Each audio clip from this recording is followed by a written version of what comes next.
સબાજુ ચતુષ્કોણના ક્રમિક શિરોબિંદુઓ 3 0 4 5 -1 4 અને -2 -1 હોય તો તેનું ક્ષેત્રફળ શોધો. અને અહીંયા આપણને એક રીત આપેલી છે કે સમબાજુ ચતુષ્કોણનું ક્ષેત્રફળ બરાબર થાય શું 1/2 ગુણ્યા તેના વિકર્ણનો ગુણાકાર. તો આ દાખલો હકીકતમાં થોડો અલગ આપણે જેટલા પણ દાખલા રહ્યા છે એના કરતા અલગ છે. હકીકતમાં આ દાખલો છે ને સ્વાધ્યાય 7.1 જેવો છે. શા માટે તો અહીં આપણે અંતર ગોતવું પડશે. તો અંતર ગોતવા માટે આપણે કયા સૂત્રનો ઉપયોગ કરશું? અંતર સૂત્ર. કોનો ઉપયોગ કરવો પડે? અંતર સૂત્ર. તો અહીંયા આપણે વિચારી છે કે ભાઈ 1/2 ગુણ્યા તેના વિકર્ણનો ગુણાકાર. તો પહેલા આપણે સરળતા ખાતર સમબાજુ ચતુષ્કોણ છે બરાબર જોડે દોરી લઈએ. હવે આપણે અલગ અલગ નામ આપી દઈએ A B C અને D. આવી રીતના આપણે અલગ અલગ નામ આપી દીધા. ચાલો હવે A કેટલા આપ્યા? 3 અને 0. B 4 અને 5. C અને D આપ્યા છે -2. આ રીતના આપણે આપેલું સમબાજુ ચતુષ્કોણ ક્ષેત્ર બધા વિકર્ણનો ગુણાકાર આ સૂત્ર મુજબથી આપણે આગળ ગણીએ તો આ વિકર્ણ કહેવાય. પહેલો વિકર્ણ AC, બીજો વિકર્ણ BD. તો એનો ગુણાકાર એવું કીધું છે. તો જો આ વિકર્ણ છે તો આટલું માપ. તો આ AC એટલે આપણે શું ગોતવું પડે? અંતર ગોતવું પડે. શું ગોતવું પડે? અંતર. અને આ છે BD. પહેલું પણ શું ગોતવું પડે? અંતર. આપણને ખબર છે ભાઈ ક્ષેત્રફળ એટલે શું? માની લો હું આ વ્હાઇટ બોર્ડ ની વાત કરું તો અહીં બે વસ્તુ આવે. એક આવે પરિમિતિ, એક આવે ક્ષેત્રફળ. પરિમિતિ એટલે બહારનો ભાગ. માની લો કે આ 4 ફૂટ છે, આ પણ 4 ફૂટ છે, આ 6 ફૂટ છે અને આ 6 ફૂટ છે.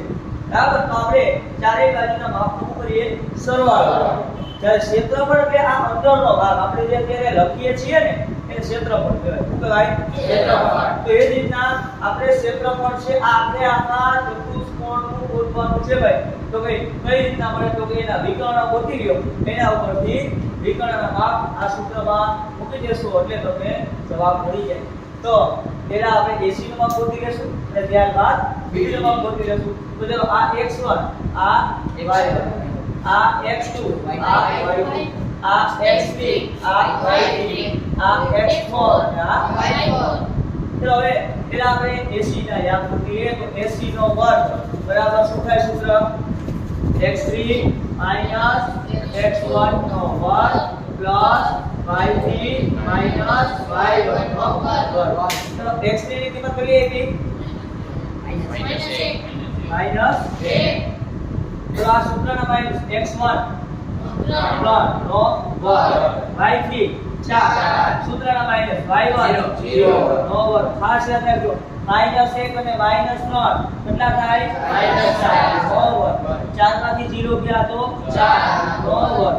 -4 નો વર્ગ 16 વત્તા 4 નો વર્ગ 16 તો AC વર્ગ બરાબર. હવે આપણને ખબર છે ભાઈ અહીંયા 16 તો 16 નો વર્ગ શું થાય?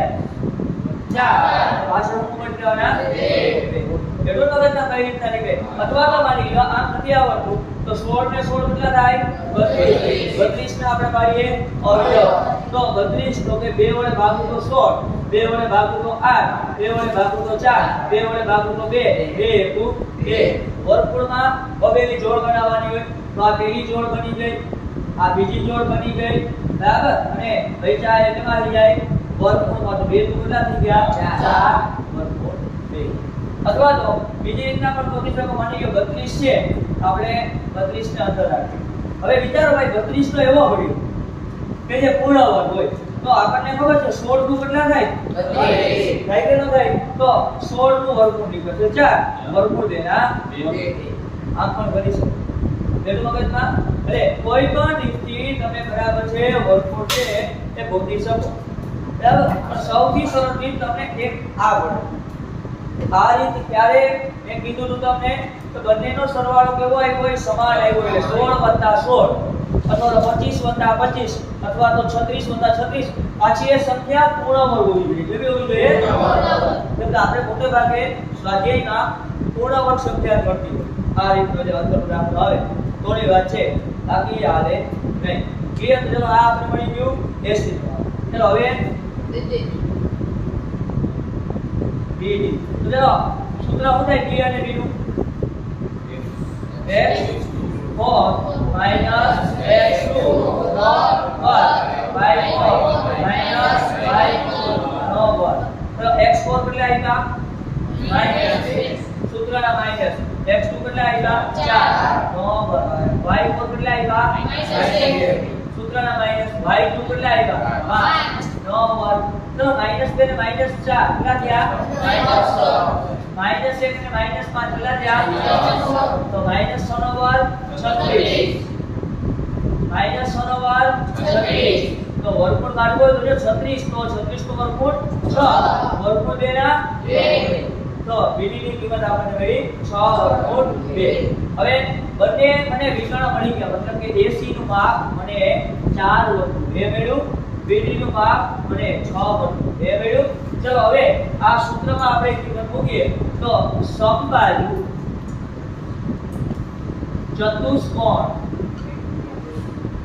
નું ક્ષેત્રફળ બરાબર 1/2 ગુણ્યા વિકર્ણનો ગુણાકાર તો પહેલું વિકર્ણ કયું થયું AC બીજું વિકર્ણ BD એમાં કિંમત મૂકીએ તો AC ના AC 1/2 ના 1/2 ચલો AC ની કિંમત કેટલી આવી 4 વર્ગમૂળ 2 BD ની કિંમત કેટલી આવી 6 વર્ગમૂળ 2 હવે ખાસ યાદ રાખજો આ કેટલા છે વર્ગમૂળ 2 આ કેટલા છે વર્ગમૂળ 2 તો વર્ગમૂળ 2 નો વર્ગમૂળ 2 એટલે ગુણાકાર આપણને ખબર છે કેટલો થાય 2 થાય કેટલો થાય તો આપણે 2 થી 3 રીતે ભાઈ આમાં ગણતરી કરીશું માની લ્યો કે તમને એમ ભાવે છે કે ભાઈ વર્ગમૂળ 2 ગુણ્યા વર્ગમૂળ 2 થયા આ 2 ને આ 2 ઉડી ગયા તો 4 6 ને 24 આવે ચાલો એમ નથી ભાવતું તો આ 4 છે તો 2 દુ 4 આ 2 અને આ 2 હવે અહીંયા કેટલા વધ્યા 2 વર્ગમૂળ 2 ગુણ્યા વર્ગમૂળ 2 કેટલા થાય 2 અને આ 6 ના 6 6 દુ 12 દુ 24 તો 24 એકમ વર્ગ આપો હું આવી ગયો સમબાજુ ચતુષ્કોણનું ક્ષેત્રફળ છે એ સમજવાનું આ વસ્તુ છે તો વર્ગમૂળ 2 નો વર્ગમૂળ 2 એટલે ગુણાકાર 2 થાય આવું આગળ આપણે વાત કરી હતી ભાઈ તેમાં બહુપદીમાં કે t વર્ગ -15 યાદ છે તો આપણે દાખલો કરતા t વર્ગ -15 તમે કીધું હતું કે આ 15 છે તો એ કોનો વર્ગ છે તો કે વર્ગમૂળ 15 નો વર્ગ વર્ગમૂળ 15 નો વર્ગ કોનો થાય મિત્રો 15 રદ થાય તો એ જ રીતના બરાબર છે કે આ વર્ગમૂળ 2 છે આ વર્ગમૂળ છે હકીકતમાં થાય કેટલા વર્ગમૂળ 4 વર્ગમૂળ 2 નો વર્ગમૂળ 2 એટલે બરાબર થાય વર્ગમૂળ 4 પણ 4 નું વર્ગમૂળ પાછું નીકળે કેટલું 2 એટલા માટે વર્ગમૂળ 2 ગુણ્યા વર્ગમૂળ 2 થાય કેટલા 2 થાય ક્લિયર